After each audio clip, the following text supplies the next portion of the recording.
Hi everybody, it's Tara Green here, and here it is, the Cancer full moon, the last full moon of 2023. And here is the chart. Now you can see I've drawn on the aspects stronger so you can see it much clearer. So of course the Cancer full moon at 4 degrees plus change of Cancer. So Cancer, the moon is in her home sign and she's always very happy. So this is going to be like one of the most emotional full moons of the whole year. We started the year also with the Cancer full moon. So you might want to go back and think about how you were feeling at the beginning of the year.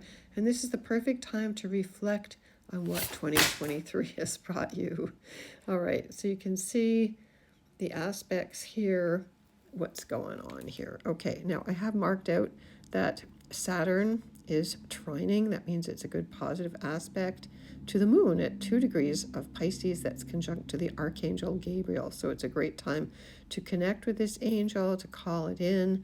The moon and this symbol here called Vesta, the root word of investment. She's an asteroid goddess, and I've been working with these goddesses for 30 years. She's connected to the North Star in Gemini, and that's very powerful. The North Star is like your highest spiritual goal, so it helps to allow us to think about things in two directions at once. It's like very Gemini. So it would be good to really get into your journal.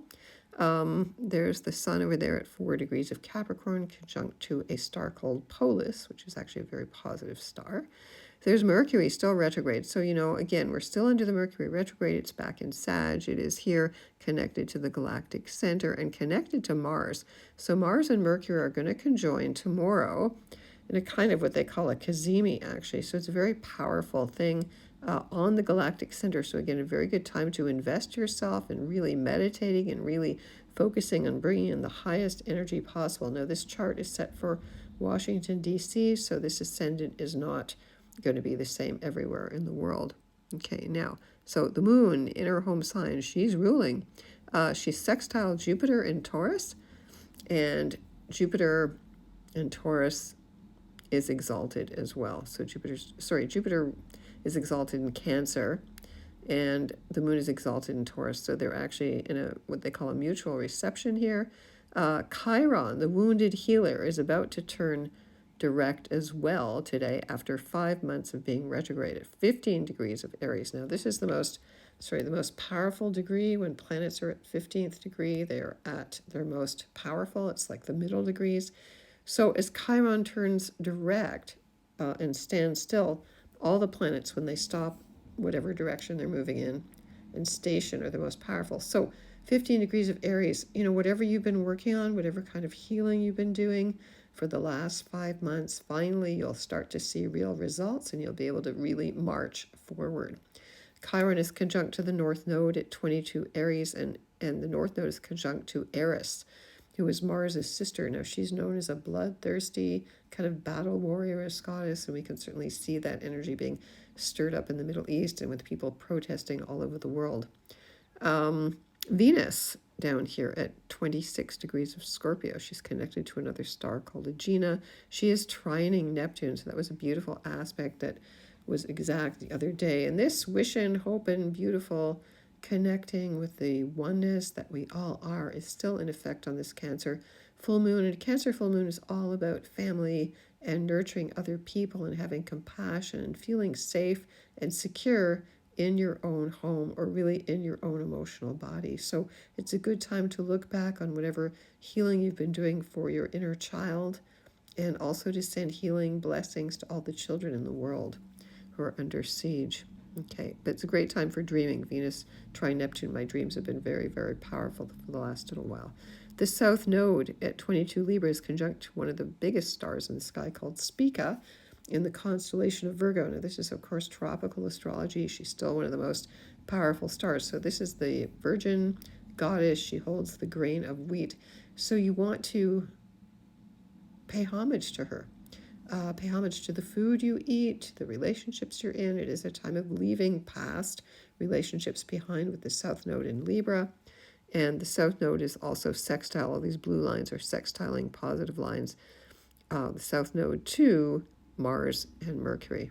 Okay, retrograde. So again, very strong energy here to release the past. Sun is in Capricorn, so we're just past the solstice. The sun is now beginning to move ahead Let's see what else we got here. Jupiter. Jupiter is still retrograde, but it is going to turn direct in the next few days. So again, Jupiter is also very powerful, stationing in the sky. So Jupiter stationing is the planet that rules Pisces and Sagittarius. So it's going to have a big impact here on those two signs. Venus in Scorpio would have brought a lot of love and secrets and desires and psychic energies up to the surface. Again, Saturn in Pisces is good.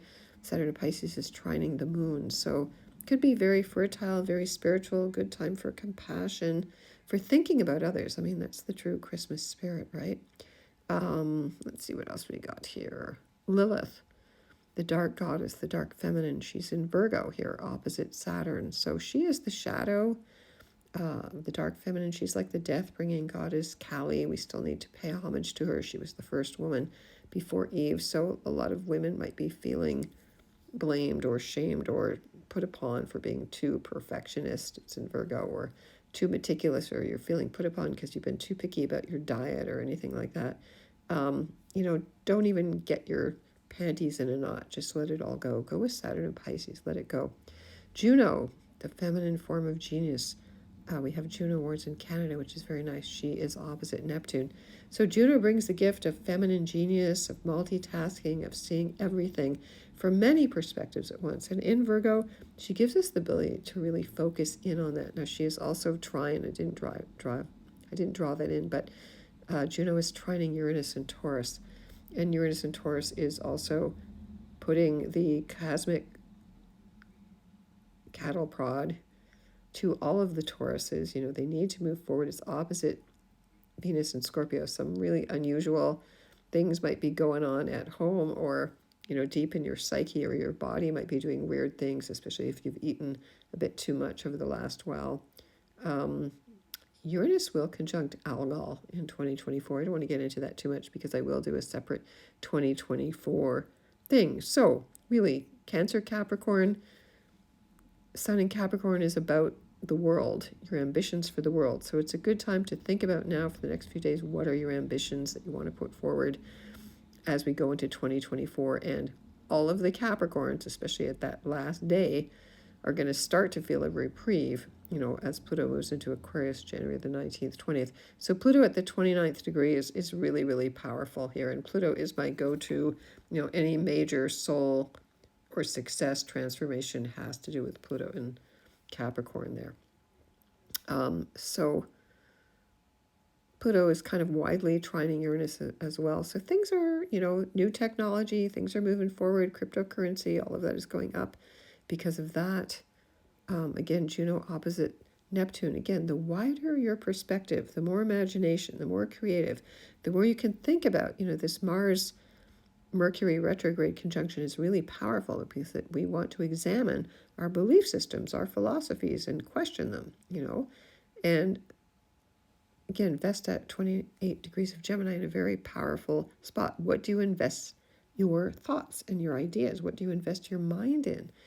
Also with Juno and Virgo, you might want to clean up your mental act. You maybe want to get out that mental floss, right?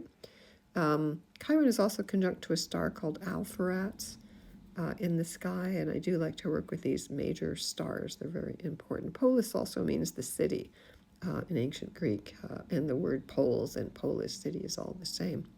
So Ceres, the Great Mother, is there also in Sagittarius. Don't want to neglect her. She's at 13 Sag. She's conjunct something called the Great Attractor. And so it's really important to think about what you want to nurture yourself with now, because Cancer Moon is always about nurturing. Cancer Moons need to be needed. So what knowledge, what philosophy, how do you want to broaden your perspective? How do you want to pursue new adventures as we go into 2024? So feed yourself. Remember to feed yourself really well. Be good to get into a big bath. Be good to really reflect tonight. This is a good moon to release. Remember, South Node in Libra, lots of releasing, going into the north, healing, stand still for the healing turnabout that you've been doing for the last 5 months. And again, this is the last full moon in its own sign, of course, as well. So be at home in your emotional body. If you want to get in touch with me, I'm at taratarot.com, wishing you all the best blessings of 2024.